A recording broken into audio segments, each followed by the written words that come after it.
আসসালামু আলাইকুম। জানি না এই পেশাটা কার কাছে কীরকম, কিন্তু আমাদের পোশাক শিল্পের প্রত্যেকটি শ্রমিকের কাছে এই পেশাটাই অনেক স্বপ্ন। এই পেশাটাই একটা ভবিষ্যৎ।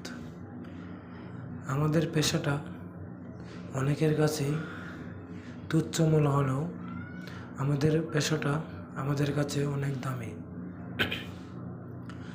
আমরা যে অবস্থানে আছি, আমাদের অবস্থানে আসার জন্য অনেক মানুষ, হাজার হাজার মানুষ, লাখ লাখ মানুষ অপেক্ষারত রয়েছে। তারা অপেক্ষা করছে, আমি যদি এইটুকু পেশাও করতে পারতাম।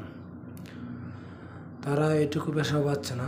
সেজন্যই আমরা যে কোনো অবস্থাতে আছি না কেন, আমরা আমাদের পেশাকে নিয়ে আমরা গর্ববোধ করছি।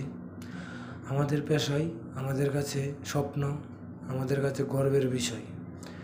আমরা আমাদের পেশাকে সবসময় স্যালুট জানাই। সবাই আমাদের পেশাকে ভালোবাসবেন, সবাই সবার পেশাকে সম্মান করবেন। আসসালামু আলাইকুম।